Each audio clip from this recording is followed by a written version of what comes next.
Native Americans American continent के indigenous लोग थे जो कि यहाँ पे एंशियंट टाइम से मौजूद थे। व्हाइट अमेरिकन्स के अमेरिका आने से कई हजार साल पहले से ही ये लोग इस कॉन्टिनेंट पर मौजूद थे।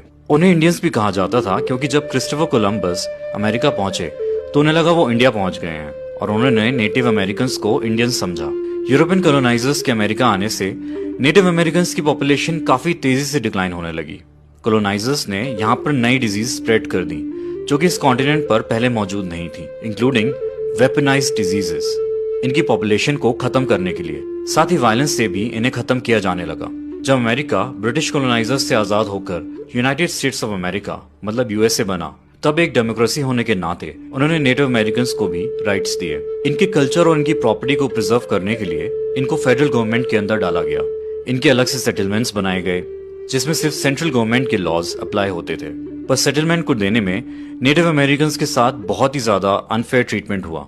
नेटिव अमेरिकन्स बहुत सी ट्राइब्स में डिवाइडेड थे। ओसाज ट्राइब भी उनमें से एक थी। ओसाज ट्राइब के पास करीब 100 मिलियन एकर्स की जमीन थी। इस जमीन को यूएस गवर्नमेंट ने छीन लिया और इस जमीन पर व्हाइट अमेरिकन्स के सेटलमेंट बना दिए।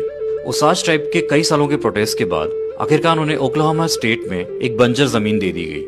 ये रॉक माउंटेन्स टाइप के स्ट्रक्चर थे जिसमें खेती भी अच्छे से नहीं होती थी, पर ओसाज ट्राइब ने यहाँ पे अपना रिजर्वेशन एस्टेब्लिश कर लिया। इस बार उन्होंने यहाँ की प्रॉपर्टीज खरीद ली ताकि उन्हें न्यू लॉज और पॉलिसी के बहाने से यहाँ से एक बार फिर से हटा ना दिया जाए। साथ ही उन्होंने गवर्नमेंट से एग्रीमेंट में एक और बात डलवा ली कि इस जमीन पर नेचुरल रिसोर्सेज पर हक सिर्फ ओसाज का होगा। इस जमीन पर कोई व्हाइट अमेरिकन कब्जा नहीं कर सकता था। इस जमीन को सिर्फ ओसाज ही आपस में खरीद और बेच सकते थे।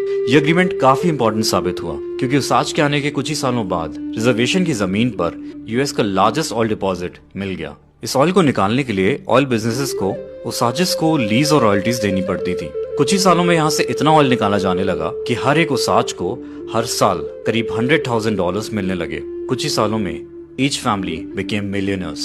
In 1923 alone, the tribe took in more than $30 million, the equivalent today of more than $400 million. The Osage were considered one of the wealthiest people per capita in the world. Osage families के पास, जिसमें से एक मौली भी थी, multiple cars थी, काफी बड़े घर, कई सारे सर्वेंट्स, Osage families के लिए एक आम बात थी।